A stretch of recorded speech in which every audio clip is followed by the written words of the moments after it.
निशिकांत दुबे ने आखिरकार फाइल कर ही दिया सब्सटैंटिव मोशन राहुल गांधी के खिलाफ। जी हाँ, बहुत दिन से बात चल रही थी कि पहले नो कॉन्फिडेंस मोशन होगा, फिर प्रिविलेज मोशन होगा। तो देखिए, प्रिविलेज मोशन में तो ये होता है कि जो उनकी स्पेशल राइट है एज एमपी, वो सब छीन ली जाएगी, उनका सस्पेंशन हो जाएगा। अब सब्सटैंटिव में मोशन में ये होगा कि उनकी जो सीट है वो तो जाएगी जाएगी, प्लस उनका लोकसभा से एक तरीके का सस्पेंशन हो जाएगा और वो आने वाले इलेक्शन में खड़े नहीं हो पाएंगे। ये बहुत लोग बात कर रहे थे कि ऐसा कुछ भी बीजेपी गवर्नमेंट इस टाइम पर कर नहीं पाएगी। बहुत तरीकों की चीजें चल रही थी कि ऐसा नहीं हो पाएगा, पर आखिरकार एक्चुअल में निशिकांत दुबे ने ये फाइल कर ही दिया।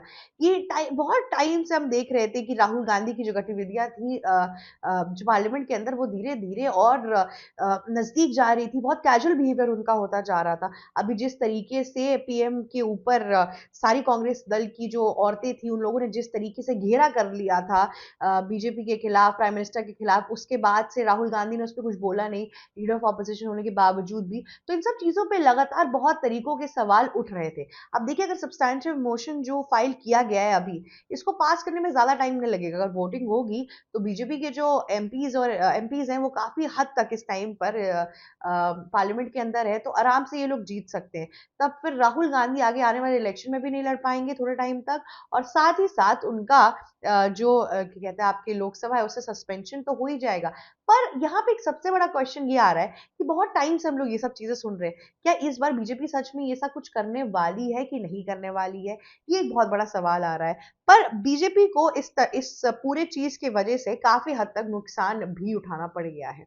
अब देखिए, कांग्रेस में जो राहुल गांधी की जो गतिविधियां हैं, उसमें उन्होंने सबसे पहला जो क्वेश्चनिंग शुरू किया, वो नरवरे की बुक के ऊपर किया। ठीक है। दूसरा, उनका जो पूरा का पूरा स्टैंड था नरवरे की बुक के ऊपर, गलवान घाटी की चीजों के ऊपर, उससे फिर एक तरीके से राजद्रोह की कहते हैं महक आने लगी राहुल गांधी की तरफ से, कि वो एक तरीके से एक बायोपिक पे इतना भरोसा कर रहे थे जिसके कोई फैक्ट्स नहीं है, फिगर नहीं है, और डिफेंस ने अभी तक उसको अलाउ भी नहीं किया या पास भी नहीं किया।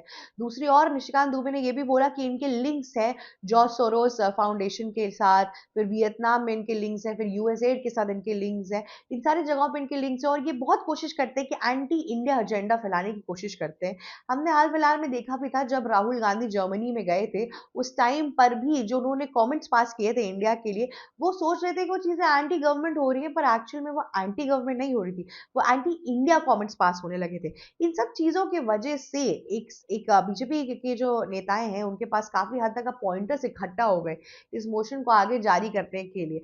हालांकि राहुल गांधी की तरफ से जरा सा भी, एक भनक से भी डर लग नहीं रहा कि उनको थोड़ा सा भी डर लग रहा है इस पूरी बात से या कुछ भी, वो अपने हिसाब से चल रहे हैं।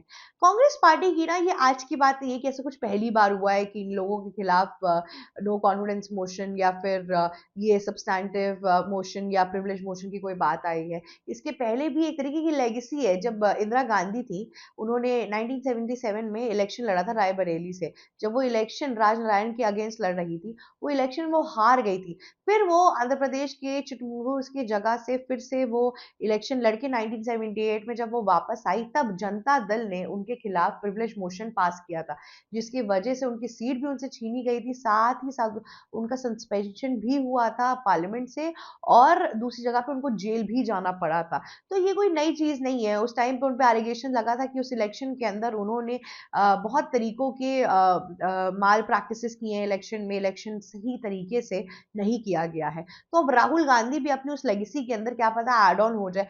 पर यहाँ पे वही बात है ना कि अब इसके आगे क्या होने वाला है, कैसे होने वाला है, ये नहीं पता। इलेक्शन सर पे आ चुके हैं, वेस्ट बंगाल का इलेक्शन आने वाला है एक तरीके से, फिर बहुत कम टाइम बचा है लोकसभा इलेक्शन के आने में भी।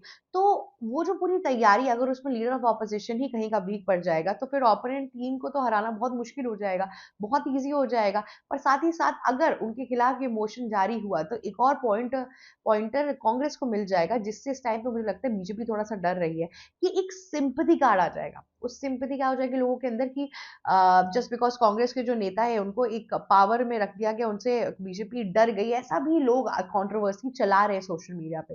पर बीजेपी को इन सब चीजों का कोई डर नहीं है। बीजेपी को ये सब उनके दिमाग में ख्याल नहीं आ रहा है। बीजेपी के दिमाग में मैक्सिमम ये ख्याल आ रहा है कि ये जो गतिविधियां हो रही हैं, जिस तरीके से प्राइम मिनिस्टर नरेंद्र मोदी, कि आपके प्रेसिडेंट के अभिभाषण के बाद से अपनी टिप्पणी नहीं दे पाई। ये बहुत बड़ी चीज़ थी क्योंकि हमेशा से एक तरीके की ये प्रथा आई हुई है कि जब भी प्रेसिडेंट कुछ टिप्पणी देते हैं बजट के ऊपर, उसके बाद से फिर प्राइम मिनिस्टर उस पे बोलते हैं। जब वो चीज़ वो नहीं कर पाए, लोग क्या कहते हैं पार्लियामेंट के अंदर अगर आप देख रहे हो कि ओम बिरला की सीट के सामने इस तरीके की हरकत कर रहे हैं। फिर एप्स्टीन फाइल का जो पूरा मैटर हुआ है उसमें तो मैं कुछ भी नहीं बोलूँगी इन लोगों को, पर फिर भी पवन खेरा ने जिस तरीके से पूरी मैटर को सामने ला के रखा है, जिस तरीके से उन्होंने इल्ज़ाम लगाना शुरू किया हरदीप सिंह पुरी के ऊपर, उसमें फिर वो बार-बार इस तरफ ज़्यादा जा रहे हैं कि उनका भी सेक्सुअल एक्टिविटीज़ और इन सब से लिंक अप है ये सब कुछ। हालाँकि जब इंटरव्यू में उनसे पूछा गया कि ये आपका जो लिंक अप है, आप क्या कहना चाह रहे हैं कि हरदीप सिंह पुरी भी सेक्सुअल एक्टिविटीज़ में एक तरीके से भागीदार थे जेफरी एप्स्टीन के साथ, तो उन्होंने ना कर दिया। पर जिस तरीके से ये लोग इस बातों को इतने हवा में लेके जा रहे हैं, उससे जो अमेरिका जो प्रोपेगेंडा इंडिया में फैलाना चाहती है, उसमें भी बहुत आसानी पड़ रही है और कुछ भी नहीं।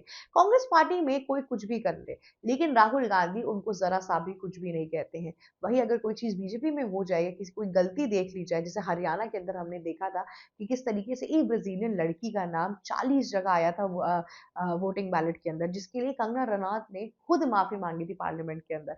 लेकिन आपने कभी सुना है कि कांग्रेस दल के लोग आए आपके सामने माफी मांग रहे हैं? ये नरेंद्र मोदी की माँ को गाली दे देते हैं कभी ये लोग। उसके बाद से फिर आप देखते हैं कि किस तरीके से बिहार में जाके बिहार के इलेक्शन में ही छठ मैया और छठ पूजा के बारे में अलग-अलग शब्दों का इस्तेमाल कर देते हैं। तो इन सब चीज़ों के बावजूद भी कभी भी कोई आकर माफ़ी नहीं माँगता है। रेवंत रेड्डी तो ऑल टाइम इसमें सबसे आगे रहते हैं। उन्होंने देवी-देवताओं के बारे में, चीज़ों के बारे में कितना कुछ बोला है, पर आज तक किसी ने कोई भी चीज़ नहीं बोली है। साथ ही साथ जिस तरीके से हमने एक और चीज़ नोटिस की है कि जो भी कमेंट्स डोनाल्ड ट्रंप अभी तक इंडिया के खिलाफ करते आ रहे हैं, जो भी अनबड़ंगा वो क्लेम लेकर आते हैं, जहाँ पूरी दुनिया डोनाल्ड ट्रंप को सीरियस नहीं लेती है, वहाँ पे एक व्यक्ति है जो डोनाल्ड ट्रंप को बहुत सीरियस लेते हैं, वो है राहुल गांधी और पूरी की पूरी कांग्रेस पार्टी। वो कोई भी एलिगेशन लगा के जाते हैं, ये लोग हमसे नेक्स्ट डे सवाल पूछना शुरू कर देते हैं। अब ये सवाल पूछने में दिक्कत नहीं है, लेकिन कभी कभार मुझे लगता है कि इतने बेसिस एलिगेशन लगा के चले गए ये लोग कि डोनाल्ड ट्रंप यहाँ पर कह रहे हैं कि मोदी ने जो भी कुछ किया वो मुझे खुश करने के किया, वो उसको बुरा लग रहा था कि मैं दुखी था। तो एक मुझे एक बात बताइए, अगर मोदी को आपको इतना ही खुश करना होता तो कब का रशिया से कॉन्टैक्ट तोड़ देते, तेल खरीदना बंद कर देते? यही तो आप इतने टाइम से जा रहे हैं। तो वही बात है ना कि मोदी जी को पता है कि आपका जो मंशा है वो उसके दूर की है, इसीलिए इसमें इस मैटर में कोई चीज आगे बढ़ ही नहीं रही है फिलहाल। जिस तरीके से अभी राहुल गांधी के खिलाफ ये सारे मोशंस चल रहे हैं, जिस तरीके से राहुल गांधी अपने आप को प्रेजेंट कर रहे हैं, वो एक बहुत बड़ी इशू आ गई है। मतलब कभी कभी ना बहुत धोखेबाजी हो जाती है। राहुल गांधी सबको कहते हैं मैं सबके साथ हूँ, सबका साथ सबका विकास, एक मैनिफेस्टो वो खुद ही अपने आप में लेकर चलते हैं, पर एक्चुअल में जब आप देखेंगी कि कितने तरीकों से वो राहुल गांधी सबके साथ रहे, ये आपको पता चलेगा। दिल्ली ब्लास्ट में राहुल गांधी ने क्या बोला कि बहुत गलत हुआ, इंटेलिजेंस की तरफ से चूक थी इंटेलिजेंस की तरफ से, इस बात में कोई भी दो राय नहीं है। जिनको भी बुरा लगेगा उनको लगने दो, पर ये चूक थी। साथ ही साथ हमने लेकिन वहां पे जितने भी लोगों जो जितने भी लोगों को चोट लगी थी, जितने भी लोग घायल थे, उनमें से कोई भी लोग से मिलने राहुल गांधी एक बार भी नहीं गए उस एरिया में अंदर या फिर उस हॉस्पिटल के अंदर। लेकिन नरेंद्र मोदी जो जापान के विजिट पे थे, वो जैसे ही इंडिया वापस आए सबसे पहले वो वहां पर गए। तो यहाँ पर भी वो शामिल नहीं हुए। अभी किसान आंदोलन में वो लोगों को कह रहे हैं मैं किसान के साथ हूँ, मैं पूर्व आर्मी चीफ आपके ये एमएम नरवणे के साथ हूँ। लेकिन कभी आपने देखा है कि पिछली बार के किसान आंदोलन में राहुल गांधी उतरे हों और बहुत उन्होंने कुछ सहायता कर दी हो प्रोटेस्टर्स की, या उनको कुछ ऐसी कुछ नीतियां समझ में आ रही हो, या कुछ भी ऐसा कुछ भी नहीं हुआ है अभी तक। ठीक है, तो यहाँ पर बस एक दिखावा है। यहाँ पर भी राहुल गांधी इन किसानों के साथ मिलकर कुछ करेंगे नहीं, पर यहाँ पर भी राहुल गांधी को दिखाना है कि देखो बीजेपी जितनी भी जगहों पे अन्याय करती है, मैं सामने आके खड़ा हो जाता हूँ।